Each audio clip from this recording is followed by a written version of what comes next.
New year, new gear.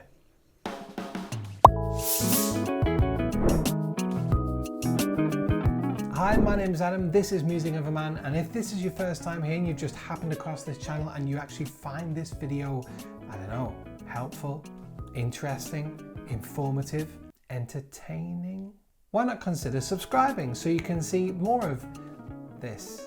Today I'm taking a look at Neewer's 31-inch track Dolly slider.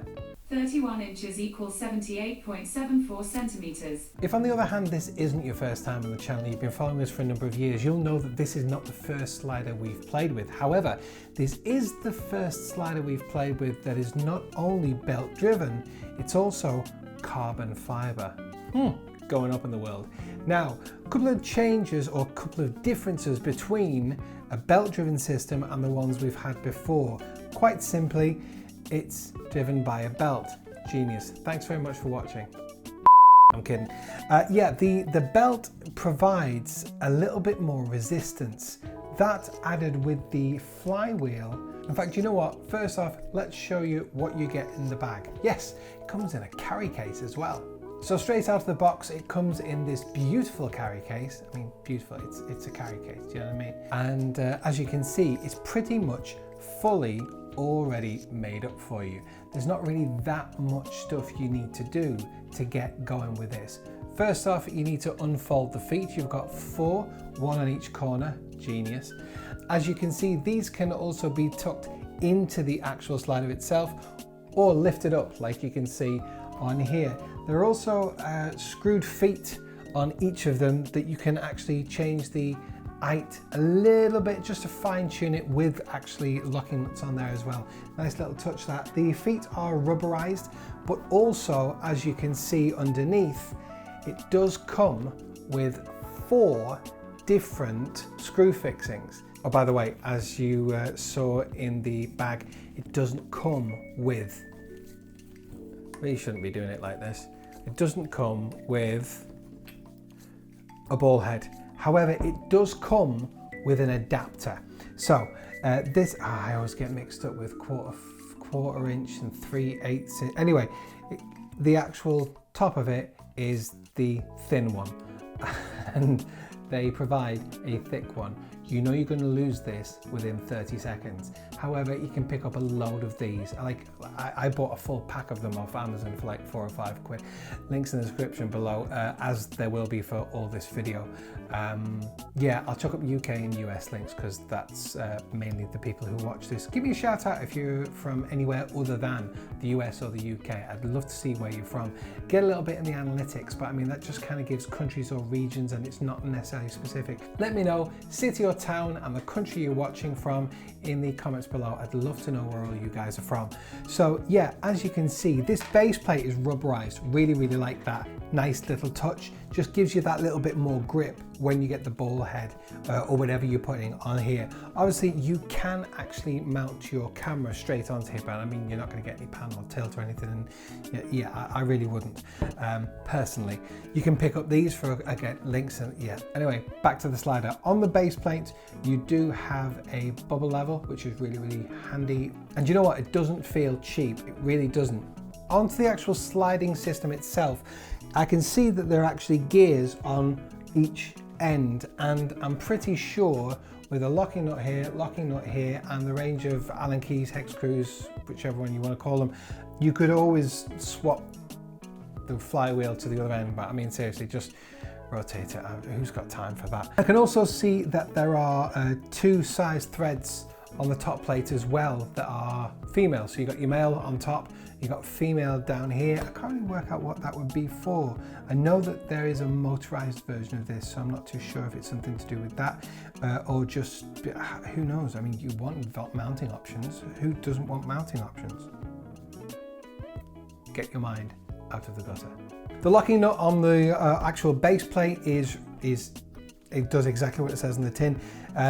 Previous sliders I've used, it kind of feels like they're causing some kind of trauma to the you know, the rail when you're locking it in. But there is actually, it's like I think it's like a nylon stopper. So it just makes sure that there's no scratching, no actual proper indentation going onto there. So that's nice. Oh, that doesn't feel right at all. Better. The flywheel is really easy to assemble. I'm glad it's really easy to assemble because in all honesty, there are absolutely no instructions with this. It's almost like you're on your own, stupid. However, the flywheel comes just like it is without this handle, and you kind of makeshift the handle from the various bits. So you've got the main handle, handy-holdy thing. These are the technical terms. You also have a silver collar, and you have a bolt that has an Allen key or hex screw top. So you put the bolt within the aluminium collar and then feed them both through the handle, and you screw them down. That quite simply means that can easily move. So when you're winding, yeah, you're on the same page. You lock that up onto there by the two little guided notches, and then screw down the flywheel, and you're laughing. Actually, let's just get that back off, because I need to make the point that all the tension, or the majority of the tension that you feel when you're pushing this, whether you're pushing this or you're winding it, actually comes from the flywheel. In fact, it's quite stiff, see?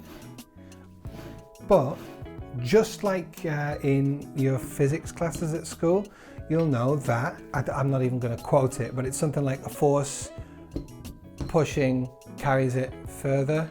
Yeah, genius. However, as you'll see, so the weight of the flywheel not only holds you back as you're getting going, but will also continue it through. Put simply, this gives a much nicer feeling to the start and stop of a slide, whether you're actually pushing the base plate itself or you're using the handle on the flywheel. Personally, I've never had a flywheel before, so I can't see that I'll ever really use that the main. Personally, I think I'm going to be pushing it with the actual base plate. I've tried it out a little bit so far, and as you can see from the footage, it really does give a nice feeling with the slide. I find it hard to describe, although that's kind of what I'm here trying to do. It does it easy. If you've used After Effects or even Premiere Pro keyframing, and you've got ease in and ease out, and you know the linear start is stopped and then start and then stop. Easing kind of eases it into the movement and then out of the movement, or out of stop and into stop. I always get them mixed up.